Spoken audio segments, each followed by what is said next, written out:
Bismillahirrahmanirrahim. Assalamualaikum warahmatullahi wabarakatuh. Alhamdulillahi wa kafa. Wassalatu wassalamu ala nabiyil mustafa. Wa ala alihi wa ashabihi wa man ihtada amma ba'du. Akhwati fillah, rahimani wa rahimakunallah. Alhamdulillah, kita panjatkan puji syukur kita kehadirat Allah subhanahu wa ta'ala atas berbagai kenikmatan yang Allah anugerahkan kepada kita. Sehingga pada kesempatan pagi hari ini, kita diberikan kemudahan oleh Allah subhanahu wa ta'ala untuk duduk di majelis ilmu yang mulia. Semoga hadirnya kita di majelis ilmu seperti sekarang ini memberatkan timbangan amalan kebaikan kita di sisi Allah subhanahu wa ta'ala. Akhwati fillah, rahimani wa rahimakunallah. Pada kesempatan kali ini, kita akan membahas tentang sejarah perjalanan hidup Khulafaur Rasyidin yang keempat, Ali bin Abi Thalib radhiyallahu taala anhu. Bagaimana kisah hidup beliau radhiyallahu taala anhu, perjuangannya di dalam Islam, harapannya bisa memberikan semangat kepada kita untuk ikut andil memberikan kontribusi kita kepada agama Islam yang mulia. Akhwati fillah, rahimani wa rahimakunallah. Ali bin Abi Thalib radhiyallahu ta'ala anhu, nama aslinya adalah Ali bin Abi Thalib bin Abdul Muttalib bin Al-Hashimi Al-Qurashi. Beliau dilahirkan 10 tahun sebelum Nabi sallallahu alaihi wasallam diangkat sebagai seorang nabi dan rasul. Ali bin Abi Thalib radhiyallahu ta'ala anhu merupakan anak muda yang pertama kali masuk Islam setelah Khadijah radhiyallahu taala anha. Ali bin Abi Thalib adalah salah seorang yang telah dijamin masuk surga oleh Rasulullah sallallahu alaihi wasallam. Sebagaimana Rasulullah sallallahu alaihi wasallam pernah bersabda dalam hadis yang diriwayatkan dari Abdurrahman bin Auf radhiyallahu taala anhu, Rasulullah sallallahu alaihi wasallam bersabda, Abu Bakar fil jannah, Umar fil jannah, Uthman fil jannah, Ali fil jannah. Abu Bakar, Umar, Uthman, Ali, semuanya di dalam surga Allah subhanahu wa ta'ala. Ali bin Abi Thalib ini adalah seorang anak dari Abu Thalib. Abu Thalib memiliki 4 orang anak laki-laki. Yang pertama adalah Thalib, kemudian Uqail, kemudian Ja'far, dan yang paling kecil adalah Ali. Makanya bapaknya Ali itu disebut dengan Abu Thalib karena anak pertamanya adalah Thalib. Masing-masing anaknya Abu Thalib ini berjarak 10 tahun. Ja'far dengan Uqail jaraknya 10 tahun. Kemudian Uqail dengan Thalib dengan Ja'far. Thalib dengan Uqail jaraknya 10 tahun. Kemudian Uqail dengan Ja'far 10 tahun. Dan Ja'far dengan Ali radhiyallahu ta'ala anhu jaraknya juga 10 tahun. Abu Thalib nama aslinya adalah Abdi Manaf, dan dia meninggal dalam keadaan kufur.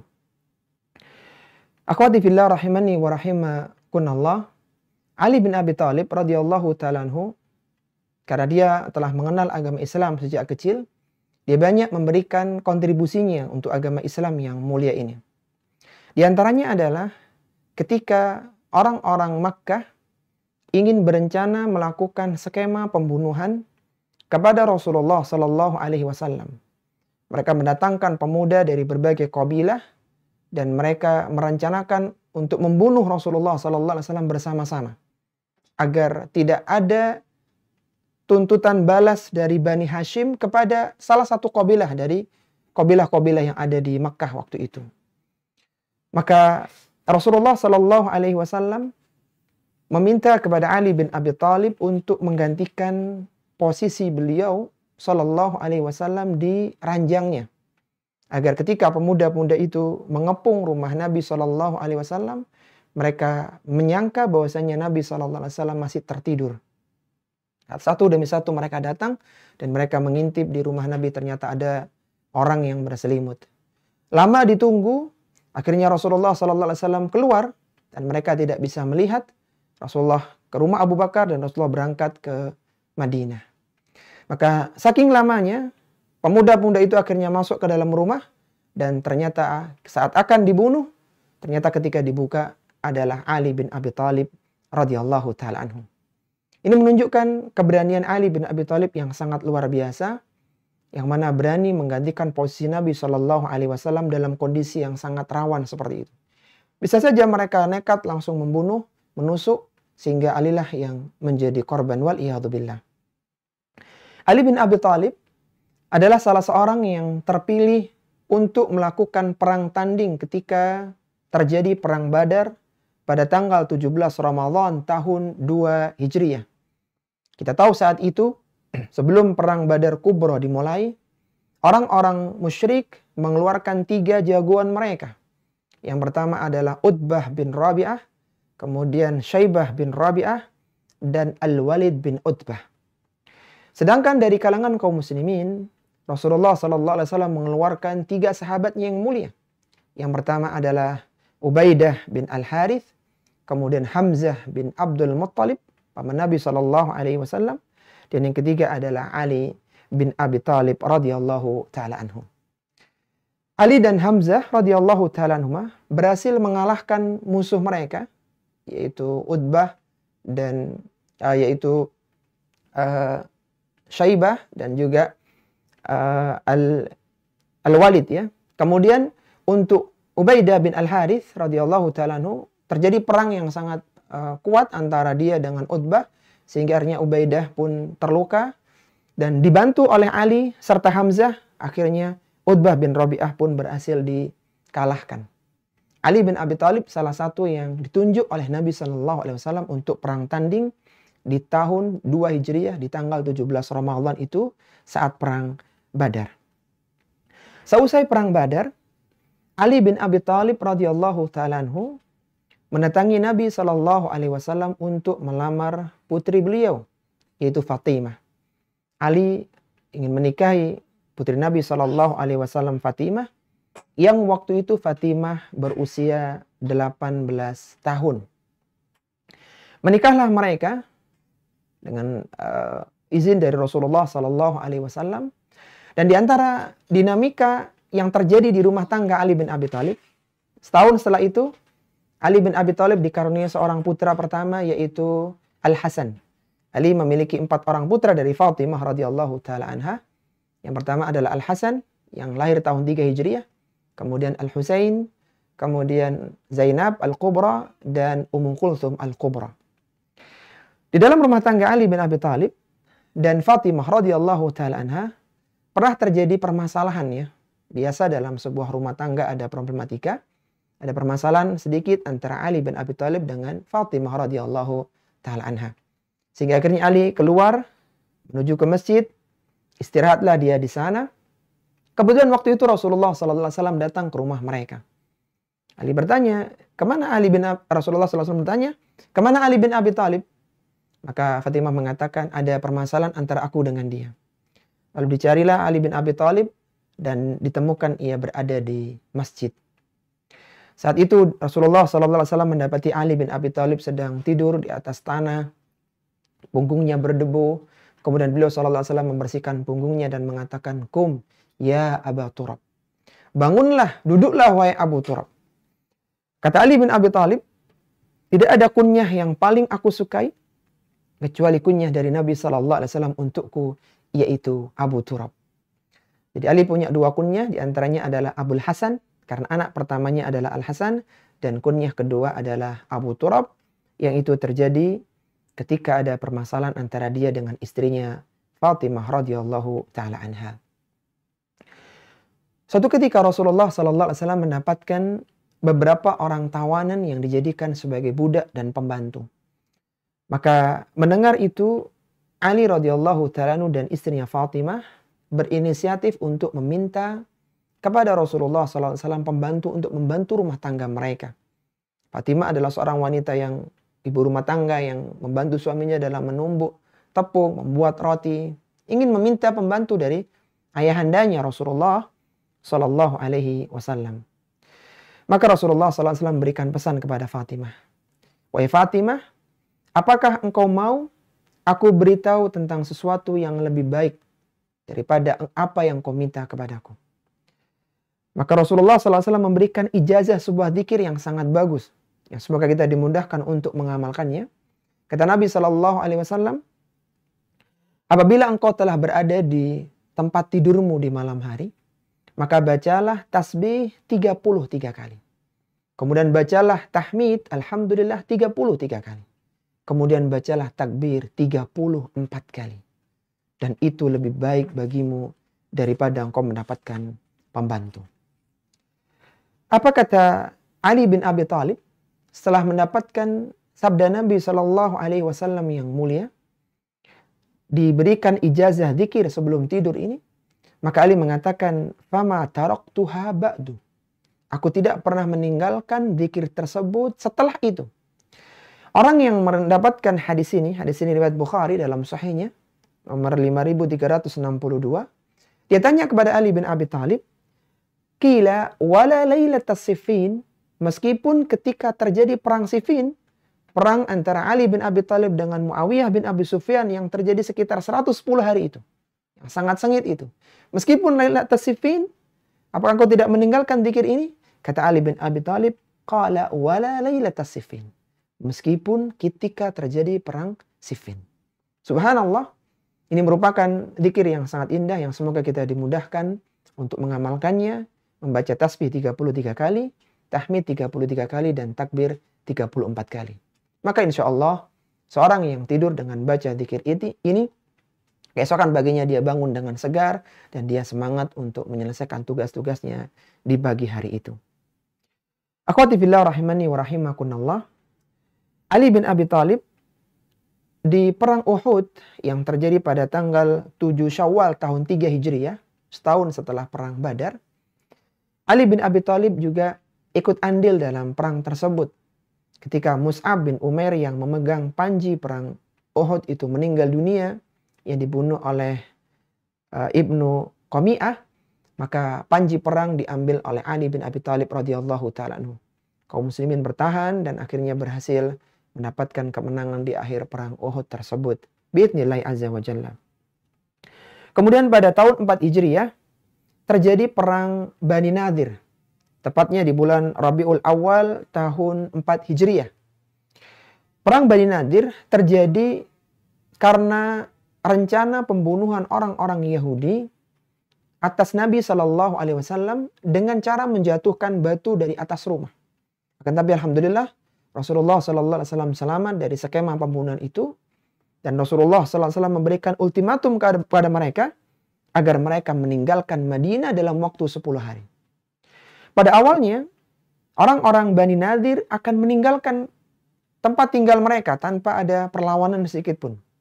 Akan tapi ketika Abdullah bin Ubay bin Salul memprovokasi mereka, memberikan dukungan kepada mereka bahwa Bani Ghatafan akan membantu mereka dan beberapa kabilah-kabilah lain, maka akhirnya orang-orang Bani Nadir pun bertahan di sana. Sehingga akhirnya Nabi SAW memberangkatkan pasukan yang dipimpin oleh Ali bin Abi Thalib radhiyallahu ta'ala anhu, dan dilakukan pengepungan antara 6 sampai 15 hari.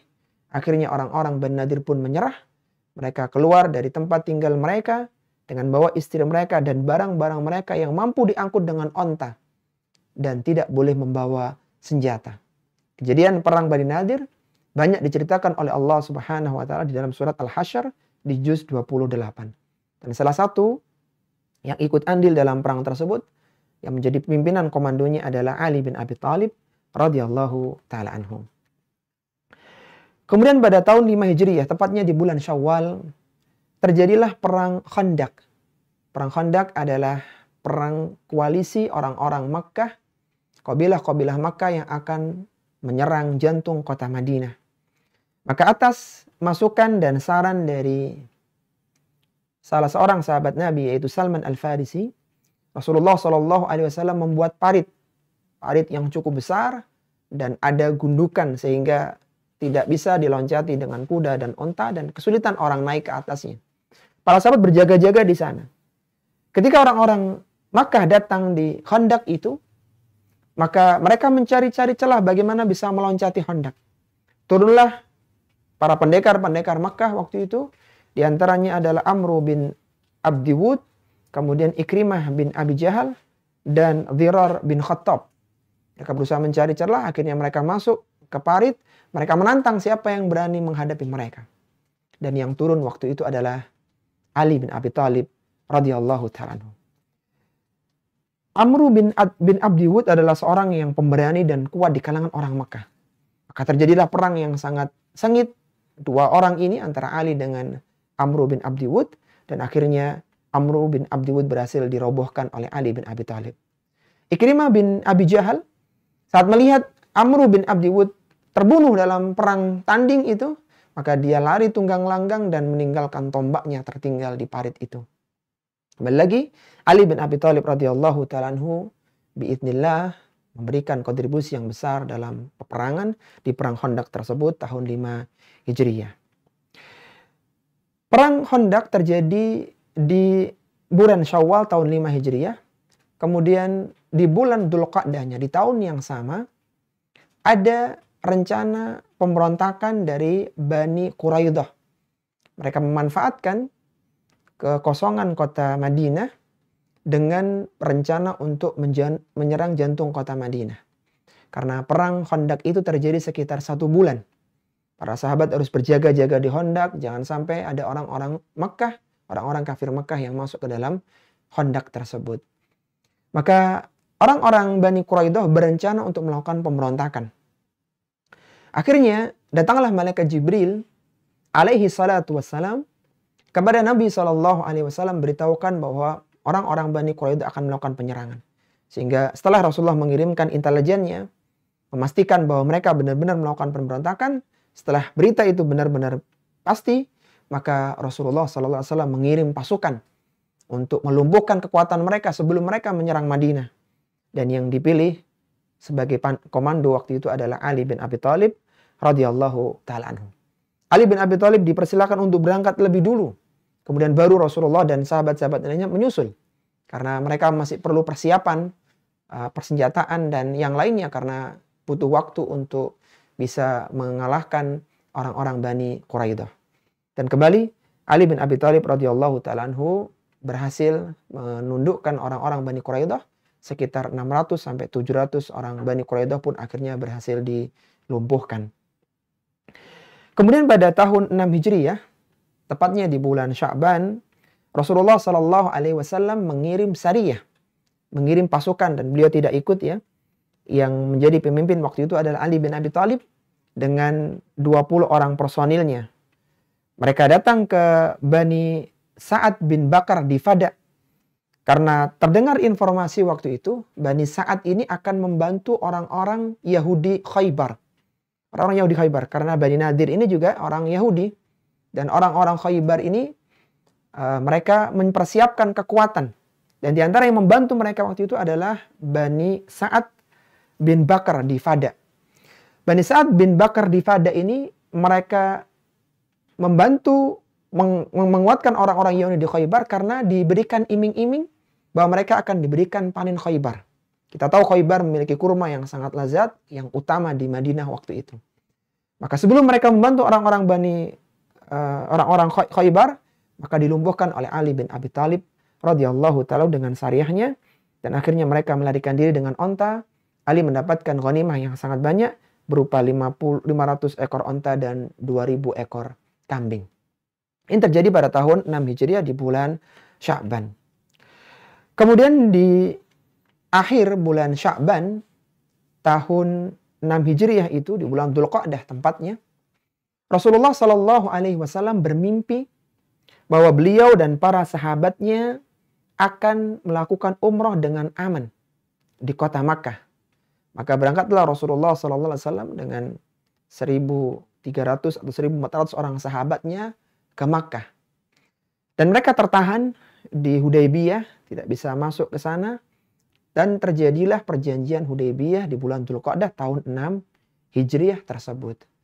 Yang menjadi juru tulis dari kaum muslimin adalah Ali bin Abi Thalib radhiyallahu ta'ala anhu. Di antara kisah yang terjadi saat perjanjian Hudaybiyah bersama Ali bin Abi Thalib radhiyallahu ta'ala anhu, ketika itu juru bicara dari orang kafir yaitu Suhail bin Amr tidak mau perjanjian itu diawali dengan kata Bismillahirrahmanirrahim. Maka Suhail meminta diganti dengan Bismikallahumma. diganti dengan kalimat itu. Ini kalimat yang mereka kenal. Mereka tidak kenal Bismillahirrahmanirrahim.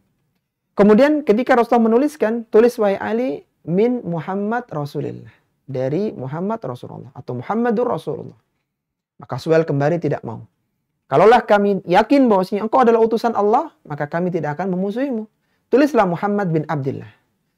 Maka untuk memudahkan urusan perjanjian, Rasulullah minta Ali bin Abi Thalib agar menghapus, mengganti nama Muhammad Rasulullah dengan Muhammad bin Abdullah. Tapi Ali bin Abi Thalib tidak mau. Tidak mau menghapus nama Rasulullah Sallallahu Alaihi Wasallam. Sehingga Rasulullah sendiri yang tanya, mana tulisan nama Muhammad Rasulullah? Maka ditunjukkan oleh Ali dan Rasulullah Sallallahu Alaihi Wasallam sendiri yang menghapus dengan tangannya yang mulia. Sallallahu Alaihi Wasallam. Yang menjadi salah satu saksi sejarah ketika perjanjian Hudaybiyah. Bahkan menjadi juru tulis waktu itu adalah sahabat yang mulia Ali bin Abi Thalib radhiyallahu ta'ala anhu. Kemudian pada tahun 7 Hijriah. Tadi pada tahun 6 Hijriah di bulan Sya'ban ya. Orang-orang Bani Fada, orang-orang Bani Sa'ad di Fada sempat dilumpuhkan.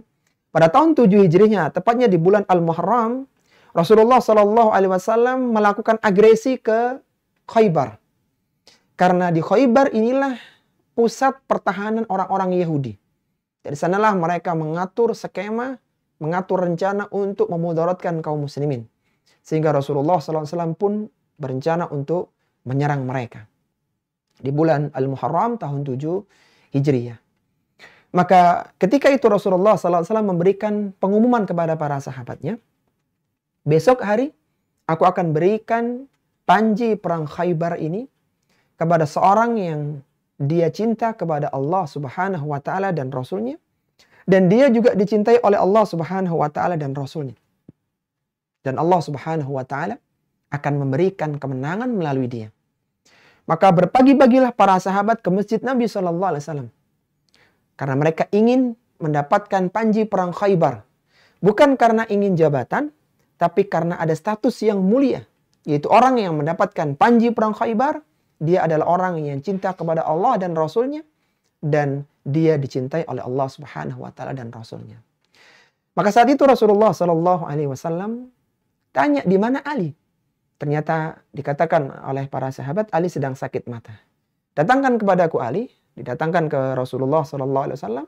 Kemudian Rasulullah memberikan ludahnya yang mulia mendoakan Ali bin Abi Thalib sehingga sembuh seketika seperti tidak pernah sakit mata sebelumnya. Akhirnya berangkat Ali bin Abi Thalib ke Khaybar dan di sana ada 9 benteng.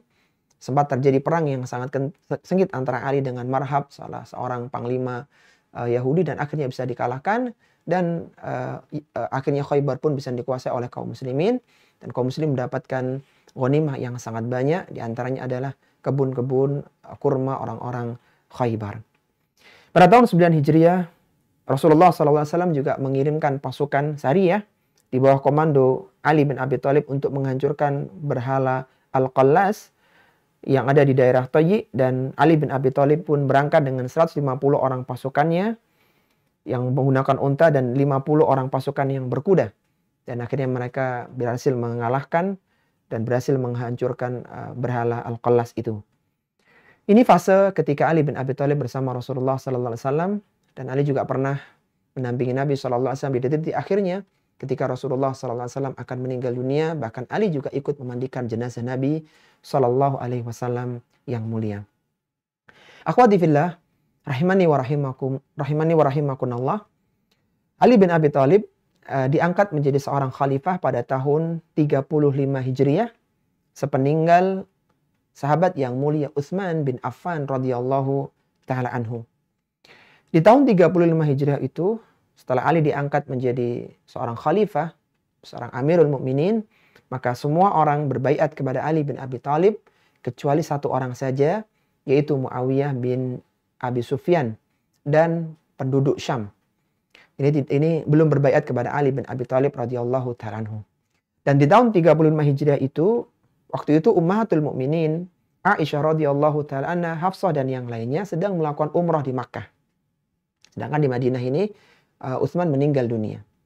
Maka Aisyah radhiyallahu ta'ala anha menganggap bahwasanya pembunuhan Utsman itu adalah sebuah kezaliman besar.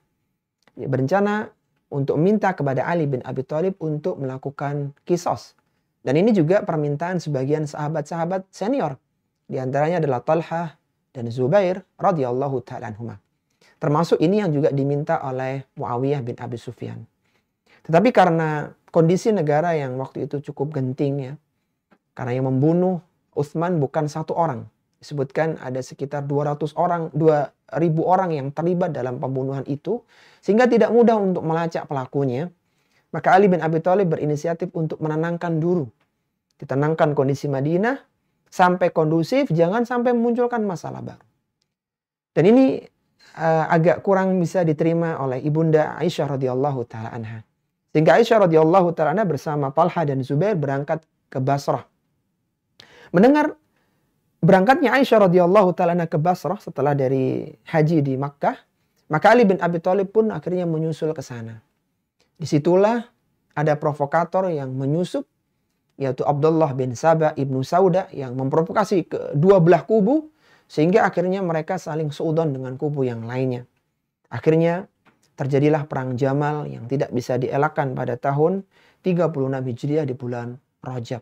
Jadi perang yang sangat sengit antara Ali bin Abi Thalib radhiyallahu taala anhu dengan Aisyah radhiyallahu taala anha. Dan perang itu akhirnya berakhir ya. Dan korban yang jatuh di kedua belah pihak cukup banyak, 10.000 orang, 5.000 orang dari pasukan Ali bin Abi Thalib dan 5.000 orang dari pasukan Aisyah radhiyallahu taala anha. Mereka berijtihad, mereka berusaha untuk menegakkan kebenaran sesuai dengan ijtihad mereka radhiyallahu taala anhum. Kemudian di tahun 37 Hijriah, Ali radhiyallahu taala anhu mengirim utusan kepada Muawiyah bin Abi Sufyan, mengajaknya untuk berbaiat kepadanya, dan Muawiyah tidak mau berbaiat kepada Ali kecuali setelah Ali menuntut balas siapa yang membunuh Utsman.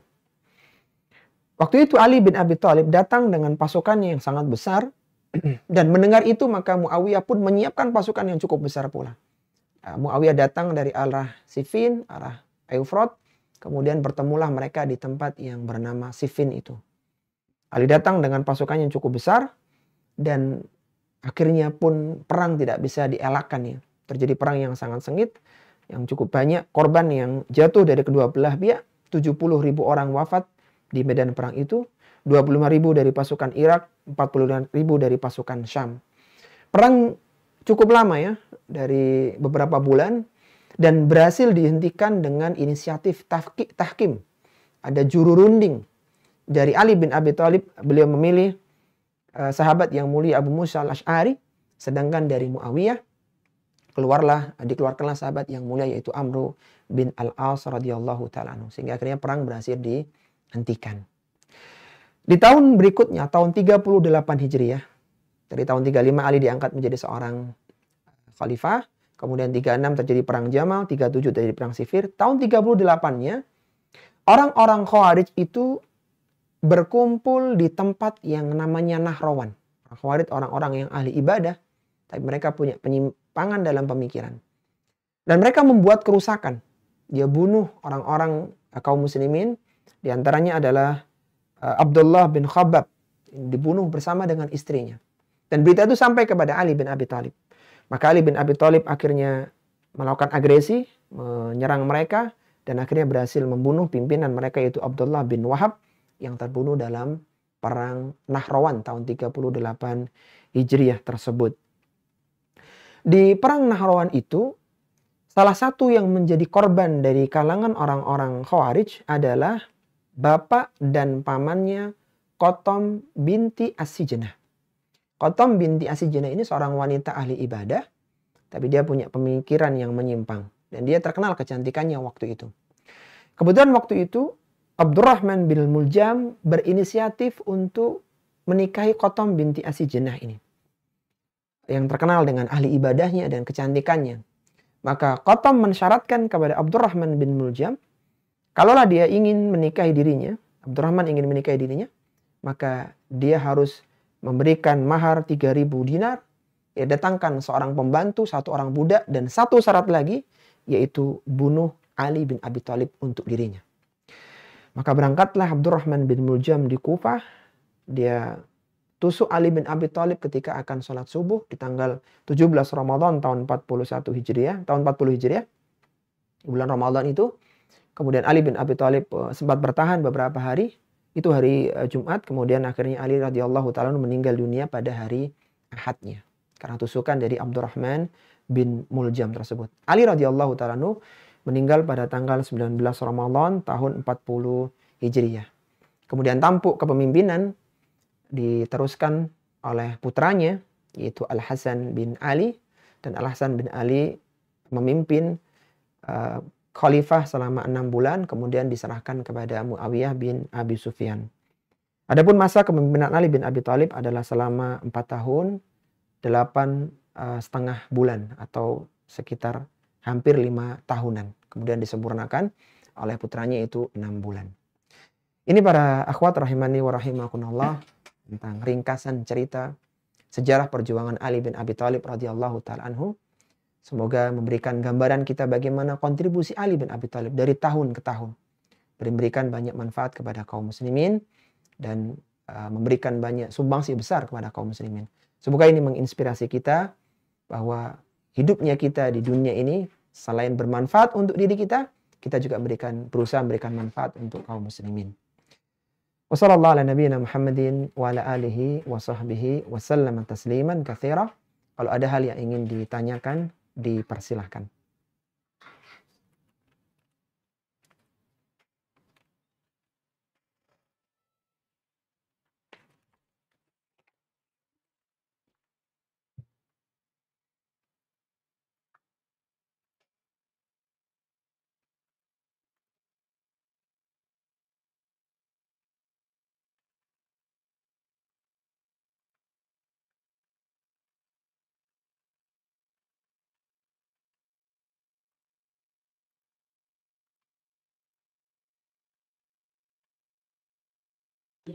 Ya. Assalamualaikum, Fi. Waalaikumsalam warahmatullahi wabarakatuh. Silahkan, Bu. Pertanyaan ini, Ustaz. Silahkan, Bu. Dari Kuala Lumpur. Masya Allah, dari Kuala Lumpur. Silahkan, Bu. Ya, karena dia nggak bisa. Ini pertanyaannya yang pertama. Silahkan. Apabila ada udzur sedang terburu-buru untuk melakukan sholat sunnah, lebih diutamakan yang mana? Sunnah qobliyah atau ba'diyah? Artinya harus milih salah satu ya, antara qobliyah dengan ba'diyah. Taib, Masya Allah. Ya. Naam. Taib, barakallahu fikunna. Pertanyaan yang sangat bagus dari Kuala Lumpur ya. Ketika seorang terburu-buru, dia harus memilih antara dua sholat sunnah, antara qobliyah dengan ba'diyah, mana yang dipilih ya. Taib, akhwati fillah rahimani wa rahimakunallah. Di sholat qobliyah dan ba'diyah itu hukumnya terbagi dua ya. Ada yang sunnah muakkadah, ada yang ghairu muakkadah ya. Dan rata-rata yang ghairu muakkadah itu letaknya di awal. Letaknya di awal kecuali qobliyah subuh dan qobliyah zuhur. Sedangkan yang muakkadah, yang muakkad itu adalah di ba'diyah. Tapi secara umum, mana yang dipilih? Yang dipilih adalah, kalau harus memilih, yang dipilih adalah yang muakkad. Yaitu yang sangat ditekankan. Misalnya, antara qobliyah maghrib dengan ba'diyah maghrib misalnya. Karena qobliyahnya kan ghairu muakkad. Yang ba'diyahnya kan muakkad, maka yang dipilih adalah ba'diyah maghrib. Demikian pula ketika isya juga demikian, karena qobliyahnya itu adalah ghairu muakkad, yang setelahnya adalah muakkad, yang dipilih adalah yang setelahnya. Jadi kita harus mengenal sholat-sholat yang muakkad di dalam sholat-sholat rawatib. Dan itu ada 12, yaitu qobliyah subuh, kemudian 4 rakaat qobliyah zuhur, 2 rakaat ba'diyah zuhur, 2 rakaat ba'diyah maghrib, dan 2 rakaat ba'diyah isya. Seperti itu. Jadi utamakan yang sholat yang muakkad. Wallahu ta'ala a'lam. Silakan dari kota yang lainnya. Assalamualaikum warahmatullahi wabarakatuh, Ustaz. Waalaikumsalam warahmatullahi wabarakatuh. Silakan, Bu. Ini kami dari Canberra. Masya Allah, dari Canberra. Ada pertanyaan.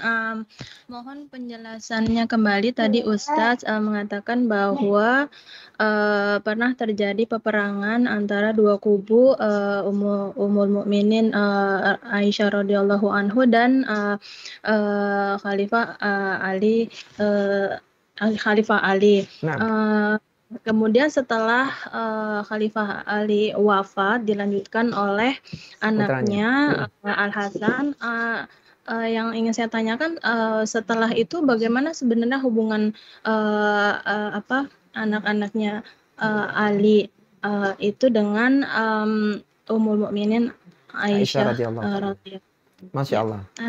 Itu jazakallah khair. Jazakumullah khairan. Masya Allah, ada pertanyaan yang sangat bagus dari Canberra ya. Jadi setelah terjadinya perang Jamal antara Ali bin Abi Thalib dengan ibunda Aisyah radhiyallahu taala anha di tahun 36 Hijriah itu, kemudian Ali wafat tahun 40 Hijriah ya, di bulan Ramadan tanggal 9 Ramadan itu. Bagaimana hubungan mereka? Hubungan mereka karena sebenarnya kan satu hubungan kekeluargaan ya, antara Ali dengan Aisyah ya, kemudian Hasan dengan Aisyah radhiyallahu taala masih ada hubungan kekeluargaan. Hubungan mereka tetap baik ya. Bahkan ketika pasca perang Jamal ya, yang tadi kita sebutkan sekian banyak orang yang terbunuh dalam perang itu, Ali bin Abi Thalib memuliakan ibunda Aisyah radhiyallahu taala.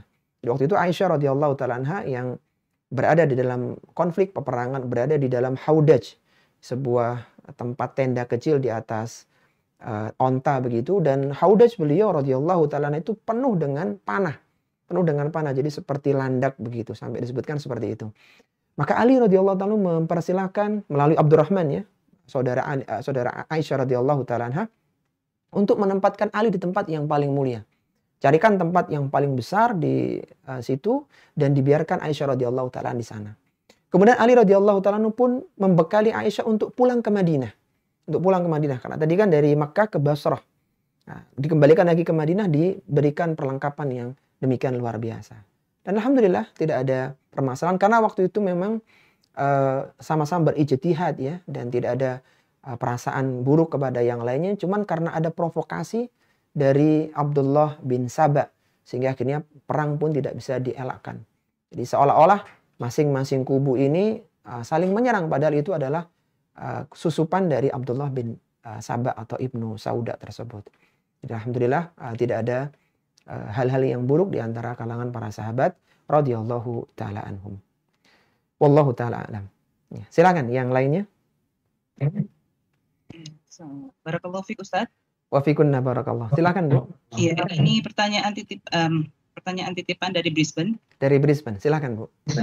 Iya, bisa disebutkan Ustaz alasan-alasan mengapa Rasulullah memilih Ali sebagai panglima perang? Kelebihan-kelebihan beliau. Jazakumullahu khair. Wa jazakumullahu khairan. Iya, pertanyaan yang sangat bagus dari Brisbane ya, tentang kenapa Rasulullah itu memilih Ali bin Abi Thalib radhiyallahu taala anhu. Yang pertama, Ali bin Abi Thalib adalah keluarga beliau sendiri, sehingga beliau tahu bagaimana kepribadian Ali bin Abi Thalib. Kita tahu sejak kecil Ali bin Abi Thalib ini sudah diasuh oleh Rasulullah sallallahu alaihi wasallam sejak kecil. Karena keluarga Abu Thalib adalah keluarga yang kurang mampu ya. Dan sebagai bentuk balas budi Rasulullah kepada Abu Thalib, itu salah satu anaknya dirawat oleh Rasulullah. Kita tahu tadi Abu Thalib punya 4 orang anak ya, Thalib, kemudian Ja'far, Uqail, Ja'far, dan Ali. Rasulullah mengambil salah satunya, itu Ali bin Abi Thalib. Sejak kecil Rasulullah sudah merawatnya. Merawat Ali bin Abi Thalib sehingga tahu bagaimana kepribadian beliau, keberanian beliau radhiyallahu taala anhu. Itu alasan yang pertama, bagian dari keluarganya. Kemudian yang kedua, Ali bin Abi Thalib ini memang terkenal pemberani. Dan itu terbukti ketika Rasulullah meminta Ali bin Abi Thalib untuk menggantikan posisi beliau saat akan berangkat hijrah. Dan Ali bin Abi Thalib tidak ada satu rasa gentar pun. Ali bin Abi Thalib tidak pernah kalah di perang tanding dalam sejarah. Dan Ali bin Abi Thalib itu punya pedang bermata dua. Bermata dua yang melalui pedang tersebut, biidznillah azza wa jalla, Allah berikan kemenangan dalam banyak peperangan. Dalam sejarah, Ali bin Abi Thalib tidak pernah luput dari peperangan bersama Rasulullah sallallahu alaihi wasallam. Belum lagi yang syariah ya. Syariah itu yang pasukan yang tanpa Rasulullah sallallahu alaihi wasallam. Tidak pernah luput dari perang bersama Rasulullah selain satu perang saja, yaitu perang Tabuk. Dan di perang Tabuk itu Ali sebenarnya pengen ikut, tapi karena Rasulullah meminta beliau untuk menjaga kota Madinah sebagai pengganti Rasulullah sallallahu alaihi wasallam, maka akhirnya Ali pun ridho dengan keputusan Rasulullah sallallahu alaihi wasallam. Itu diantaranya. Jadi kerabat beliau sallallahu alaihi wasallam dan pemberani. Juga ditambah satu lagi, Ali bin Abi Thalib termasuk sahabat yang muda, yang masih gesit, yang masih memiliki kelincahan. Sehingga dalam perang pun akhirnya banyak dilibatkan menjadi seorang panglima, perang tanding, dan yang lainnya. Wallahu ta'ala a'lam. Silakan yang lainnya. Ya, insya Allah ini ada lagi Ustaz dari KL lagi. Silakan Bu, dari Kuala Lumpur. Titipannya ya. Apabila pada saat melakukan zikir pagi ternyata ada udzur harus berhenti, apakah perlu mengulanginya dari awal? Misal saat baru baca setengahnya ternyata ada perlu ke toilet. Masya Allah. Baik, barakallahu fikunna. Pertanyaan dari Kuala Lumpur ya. Bagaimana ketika seorang membaca zikir pagi kemudian terputus dengan udzur ya? Apakah harus mengulang dari awal atau melanjutkan? Yang pertama, akhwati fillah rahimani wa rahimakunallah. Zikir pagi petang itu bukan satu riwayat. Dia ada banyak riwayat dengan yang tersebar di kutubus sunnah, di kitab-kitab hadis. Kemudian para ulama itu berijtihad untuk menyusunnya. Sehingga kalau kita membaca sebagiannya saja, maka itu sudah bagian dari bacaan zikir pagi. Artinya bukan satu cerita yang panjang begitu, tapi itu disusun ijtihad oleh para ulama-ulama kita. Sehingga kalaulah seorang ini terputus membacanya, dia berhenti di satu zikir tertentu, maka dia nanti tinggal disambung dengan bacaan yang berikutnya. Apalagi satu bagian telah selesai, misalnya membaca Sayyidul Istighfar selesai, maka tinggal diteruskan dengan zikir-zikir yang lainnya, karena itu gabungan dari beberapa riwayat. Bahkan para ulama kita diantaranya adalah Syekh Al-Albani rahimahullahu ta'ala mengecek beberapa riwayat tersebut, dan ada beberapa yang dilemahkan oleh beliau, Syekh Al-Albani rahimahullahu ta'ala. Ini menunjukkan bahwa riwayat itu lebih dari satu riwayat. Ada banyak jalur, sehingga itu merupakan susunan, bukan satu riwayat saja. Sehingga kalau seorang ini tertunda atau terhalangi dengan udzur, cukup dia melanjutkan yang belum dia baca. Wallahu ta'ala a'lam. Silakan yang lainnya. Assalamualaikum warahmatullahi wabarakatuh, Ustaz. Waalaikumsalam warahmatullahi wabarakatuh. Silakan Bu. Ini dari Canberra lagi. Dari Canberra, Masya Allah. Silakan. Ya, ada pertanyaan seperti ini. Ada suami istri yang sudah menikah, kemudian si istri ini baru mengetahui bahwa dia itu dulunya adalah hasil perzinahan. Tapi waktu dia menikah yang menjadi wali adalah bapaknya sendiri. Waktu itu bapak sama ibunya tuh berzina, terus lahirlah dia gitu. Pertanyaannya adalah begitu dia tahu dulu dia hasil berzina kemudian pernah dinikahkan oleh bapaknya, apakah dia harus menikah ulang, dan bagaimana status bintinya, apakah dia memakai binti ayahnya atau ibunya? Baik, Masya Allah. Barakallahu fikunna. Pertanyaan yang sangat bagus ya dari Canberra ya. Permasalahan ini sudah pernah dibahas oleh Syekhul Islam Ibnu Taimiyah rahimahullahu ta'ala. Bagaimana kalau seorang itu awalnya dia meyakini pernikahannya sah, kemudian dia tahu bahwasanya pernikahannya itu tidak sah. Maka Syekhul Islam Ibnu Taimiyah berpendapat ketika dia meyakini pernikahannya sah, maka pernikahannya itu sah. Dan saat dia meyakini pernikahannya tidak sah, maka dia harus segera mengulang akad nikah baru. Sebagaimana dalam sebuah kaidah, al-aslu baqa'u makana ala makana. Ada kaidah fikih yang artinya adalah sesuatu itu sesuai dengan hukum asalnya. Sebelum kita bahas tentang masalah ini lebih detail ya.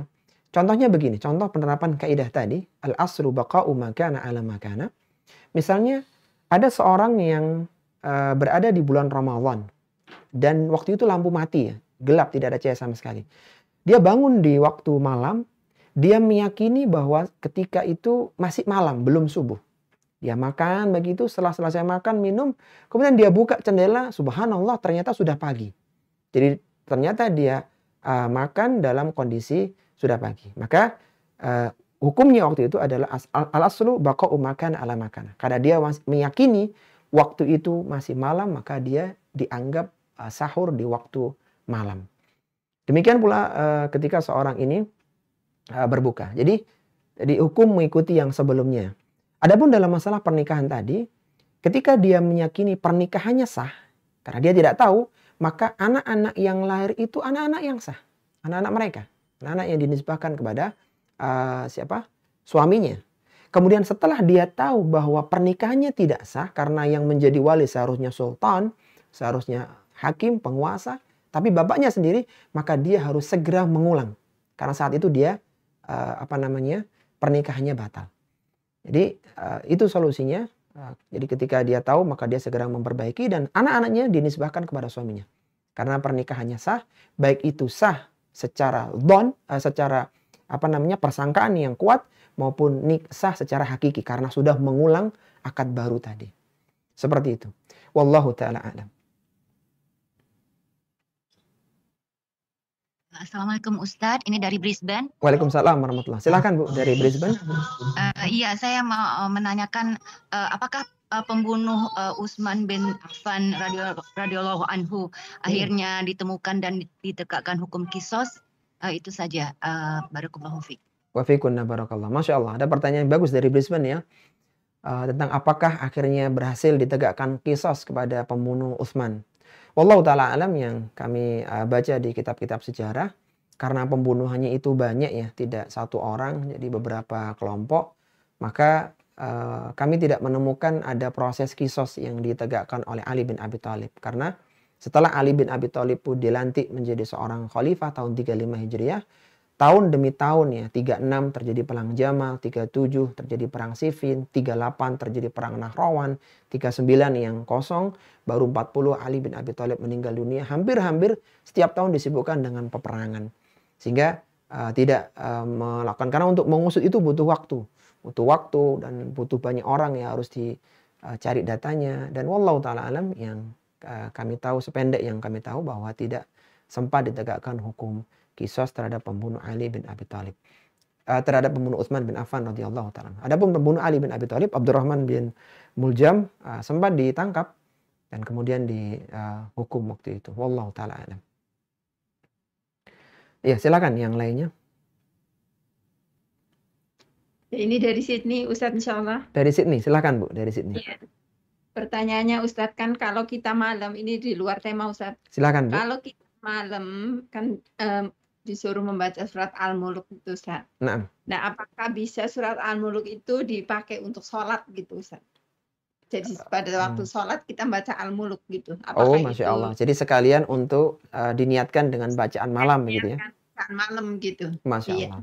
Baik, pertanyaan yang sangat bagus ya dari Sydney.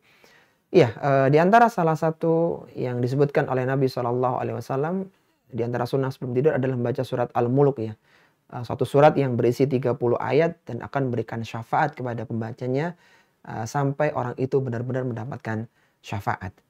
Surat yang sangat mulia sekali. Seorang yang membaca surat Al-Muluk sebelum tidur, maka ini mengikuti sunnah Nabi SAW. Bagaimana kalau ada seorang muslimah ini satu paket ya, jadi membaca surat Al-Muluk ketika sholat sunnah atau sholat witir, dianggap diniatkan untuk bacaan malam. Wallahu ta'ala alam, yang kami pahami ini berbeda ya, berbeda waktu ketika sholat, beda dengan waktu ketika tidur, sehingga amalannya tidak bisa digabungkan. Tidak bisa digabungkan, punya waktu tersendiri. Jadi itu bacaan ketika sholat, sedangkan ini adalah bacaan ketika akan tidur. Sebagaimana juga misalnya seandainya orang di hari Jumat membaca sholat subuhnya Al-Kahfi, kemudian nanti sekalian untuk bacaan hari Jumat, maka yang kami pahami itu tidak bisa, karena ini untuk sholat sedangkan itu untuk bacaan di hari Jumat secara umum. Wallahu ta'ala alam. Ya, silakan yang lainnya. Dari Perth ada nggak nih? Kayaknya nggak ada Ustaz. Nggak ada ya, Masya Allah. Silakan. Assalamualaikum Ustadz, kami dari Brisbane. Waalaikumsalam warahmatullahi, dari Brisbane. Silakan.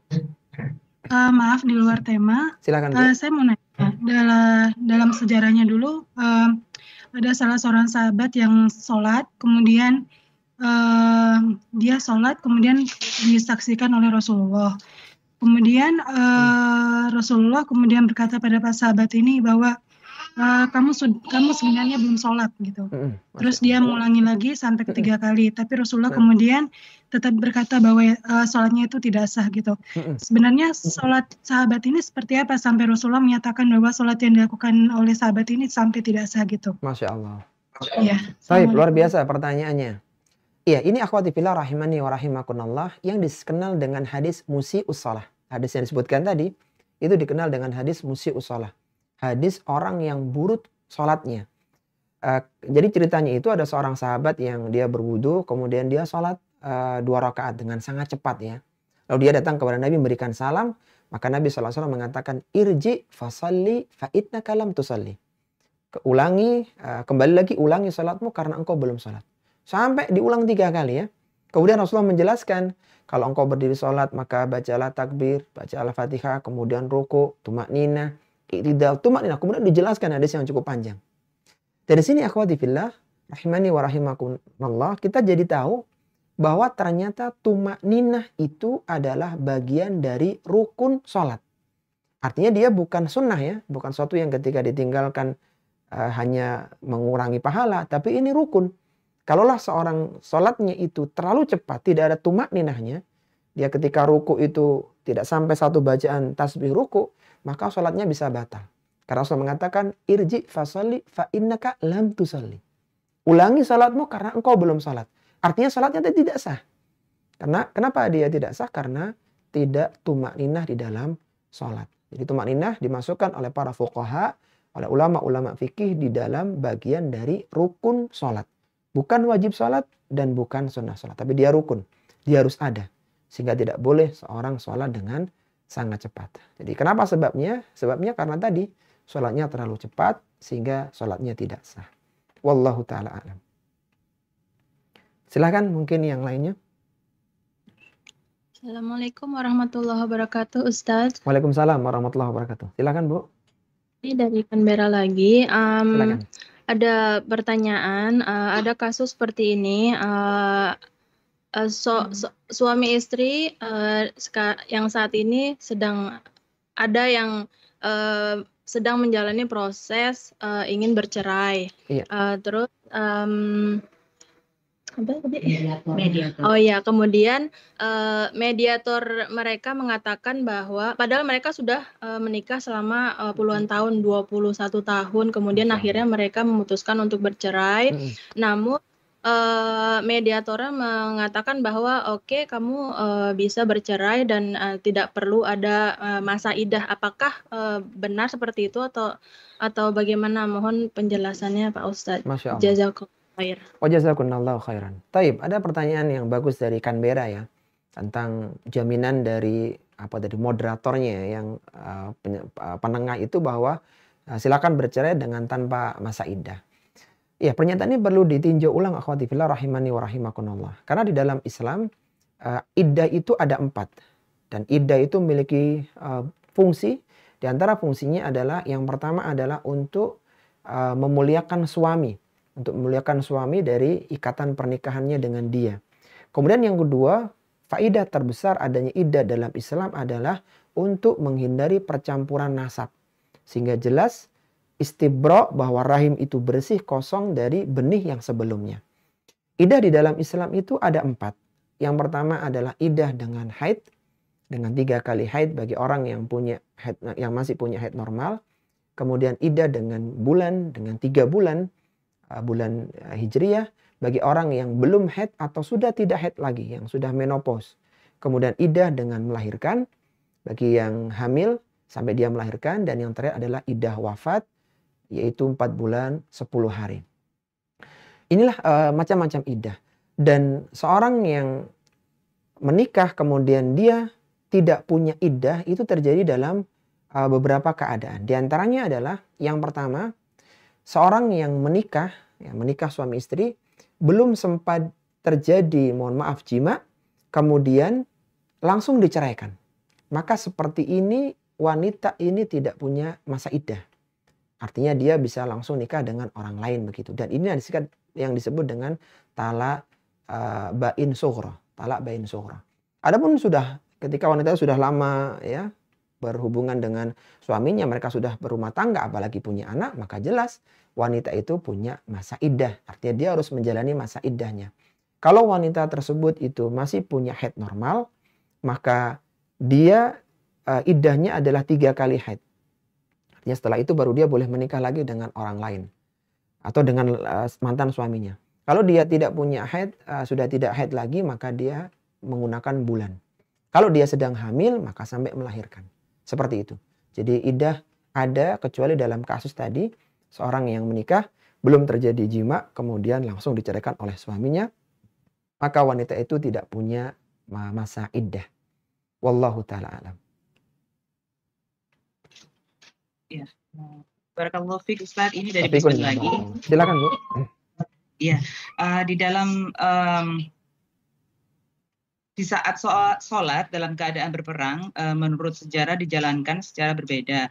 Mohon dijelaskan Ustadz bagaimana bedanya atau cara melakukannya. Apakah harus wudhu, semua syaratnya harus dilaksanakan? Jazakumullahu khairan. Sholat ketika perang ya Bu? Iya Ustadz. Taib, Masya Allah. Wa jazakumullahu khairan. Baik, akhwati fillah rahimani wa rahimakunallah. Di antara syariat di dalam agama Islam ini adalah sholat khauf ya. Sholat khauf itu dia bukan sholat tersendiri. Bukan sholat seperti sholat gerhana, sholat istisqa, bukan. Sholat khauf itu adalah sholat fardu yang terjadi atau yang dilakukan ketika terjadi peperangan. Jadi dia bukan sholat tersendiri. Jadi tidak ada khusus sholat khauf, sholat ketika perang. Sholat khusus ketika perang maksudnya. Bukan itu. Tapi dia adalah sholat fardu biasa. Sholat fardu biasa ya sholat subuh, sholat zuhur, sholat asar dan yang lainnya. Ya kalau peperangannya dilakukan di tempat di luar negerinya, artinya di luar daerahnya sehingga pasukan itu safar, maka mereka bisa mengqashar sholatnya. Sehingga rata-rata hadis itu tentang sholat khauf itu 2 rakaat rata-rata. Karena biasanya peperangan terjadi di luar daerah. Tapi kalau perang itu terjadi di dalam negerinya, maka sholatnya seperti biasa. Sehingga perlu wudhu ya seperti biasanya. Hanya saja prakteknya itu yang berbeda. Jadi sholat khauf adalah praktek sholat jamaah ketika terjadi perang.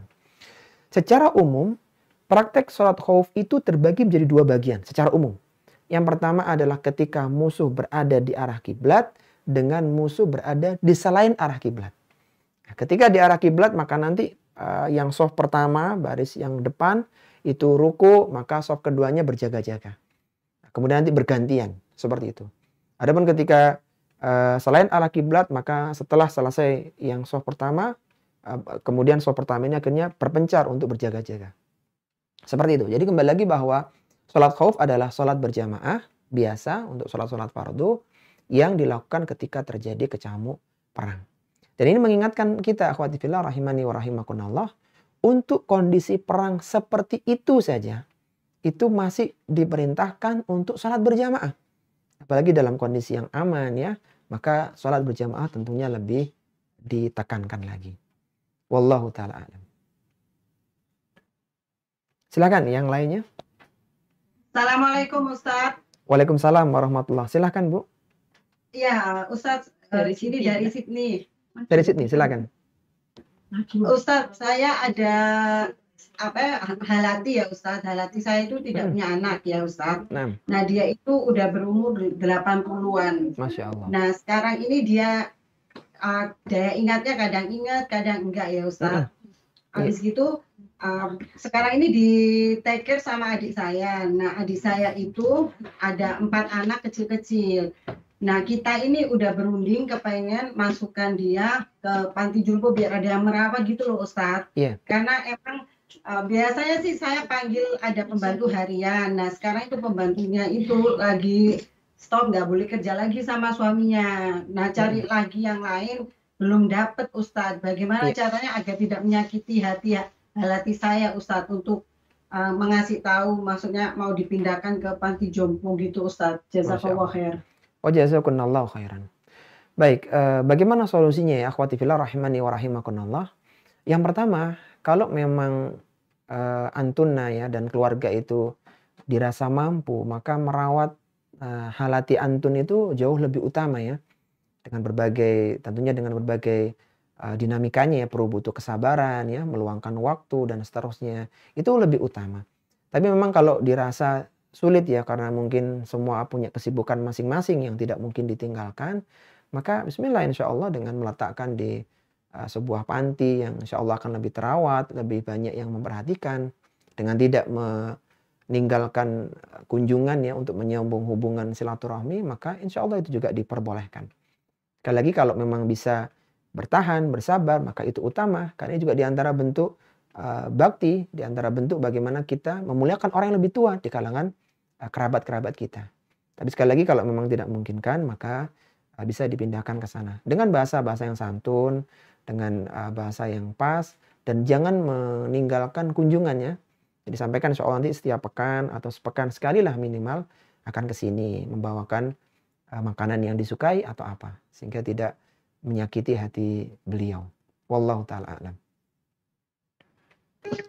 Ya, silakan Bu, yang lainnya. Warahmatullahi wabarakatuh, Ustadz. Waalaikumsalam warahmatullahi wabarakatuh. Silakan Bu. Masih dari Canberra lagi. Alhamdulillah, silakan. Pertanyaannya, ketika kita sholat berjamaah, kemudian imam melakukan kesalahan dalam sholatnya, di akhir sholat imam melakukan sujud sahwi, apakah makmum harus mengikuti juga atau tidak? Jazakallah khair. Jazakumullah khairan. Masya Allah. Pertanyaan ini bagus dari Canberra tentang sujud sahwi. Bagaimana kalau dalam sholat berjamaah itu imam melakukan sujud sahwi ya? Kondisi seperti ini dirinci akhwati fillah rahimani wa rahimakunallah. Rinciannya begini. Apabila makmum itu ikut, apabila sujud sahwinya dilakukan di dalam sholat dulu ya.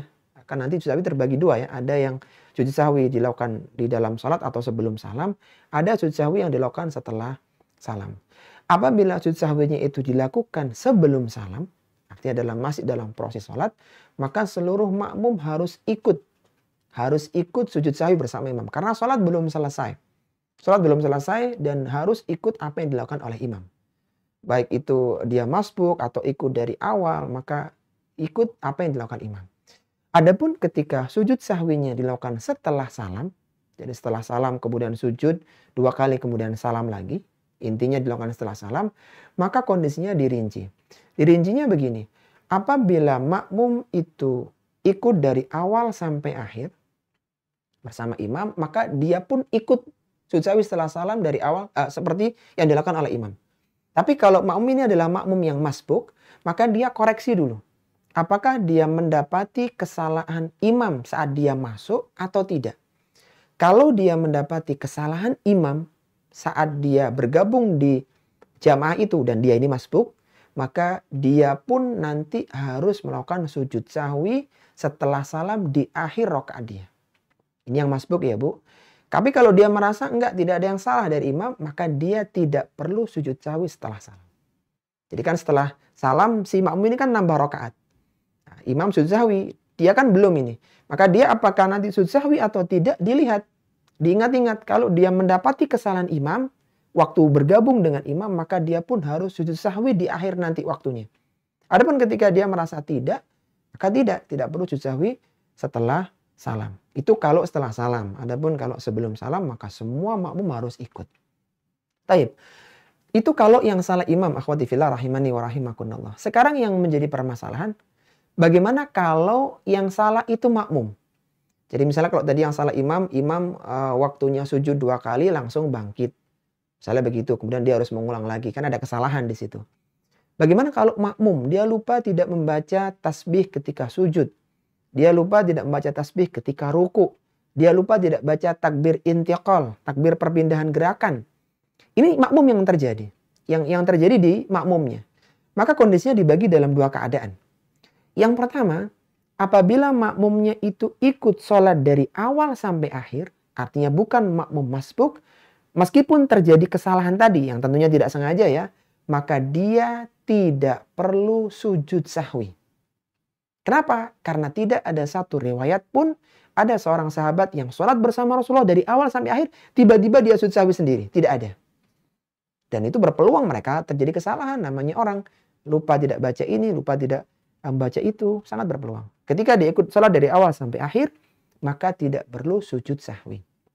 Akan tetapi, kalau dia ini adalah makmum masbuk, dan dia melakukan kesalahan, lupa tidak baca takbir intiqal, ketika sujud ya, dia teringat sesuatu sehingga belum sempat baca, sudah kemudian imam mengangkat kepalanya. Intinya dia melakukan kesalahan saat bersama dengan imam. Maka nanti ketika selesai dia menambah rakaat, dia harus melakukan sujud sahwi. Apakah itu sujud sahwinya sebelum salam ataukah setelah salam? Itu apabila yang terjadi kesalahan adalah di makmum. Dirinci. Ada yang tidak perlu ikut apabila dari awal, tidak perlu sujud sahwi apabila dia ikut dari awal sampai akhir, dan ada yang perlu melakukan sujud sahwi apabila dia adalah makmum yang masbuk. Wallahu taala alam. Ya, silakan yang lainnya kalau masih ada. Ya, barakallahu fiik Ustadz, ini ada pertanyaan titipan. Silakan Bu. Berhubung pandemi COVID, jadi banyak para bapak-bapak yang sholat di rumah. Manakah yang lebih utama sebagai istri? Apakah tetap sholat berjamaah walaupun imam tidak sholat sunnah rawatib, atau lebih baik sholat sendiri? Artinya sholat bersama suami ya Bu ya? Iya, tapi beliaunya mungkin nggak biasa sholat sunnah rawatib gitu Ustaz, jadi langsung aja gitu. Langsung sholat berjamaah begitu?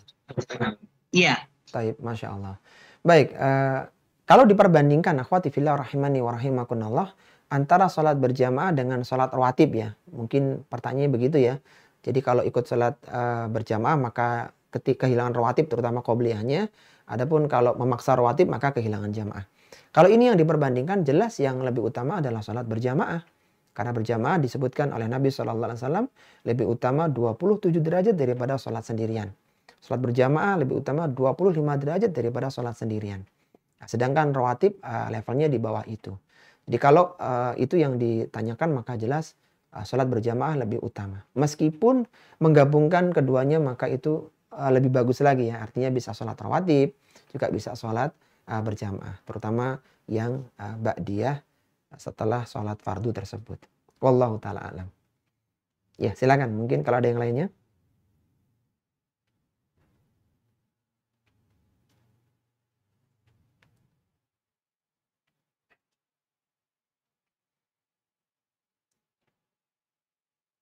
Sudah cukup Bu? Yes, sudah cukup Ustaz. Alhamdulillah. Baik, ini akhwati fillah rahimani wa rahimakunallah yang bisa kita bahas pada kesempatan kali ini. Semoga dengan mempelajari sejarah Ali bin Abi Thalib radhiyallahu taala anhu memantik semangat kita untuk bangkit, untuk memberikan kontribusi kita kepada agama Islam yang mulia. Baik secara harta, secara tenaga, pikiran dan yang lainnya. Karena nilai kita di hadapan Allah Subhanahu wa taala adalah apa yang sudah kita kerjakan, apa yang sudah kita berikan untuk agama Islam. Semoga Allah senantiasa mengampuni semua dosa-dosa kita, melindungi kita dari berbagai mara bahaya, dan memudahkan kita untuk masuk ke dalam surga. Kurang lebihnya ana mohon maaf. Kita akhiri wasallallahu ala nabiyyina Muhammadin wa ala alihi wa sahbihi wasallam. Subhanakallahumma wa bihamdika asyhadu an la ilaha illa anta astaghfiruka wa atubu ilaik wa akhiru da'wana anil hamdulillahi rabbil alamin. Wassalamu alaikum warahmatullahi wabarakatuh.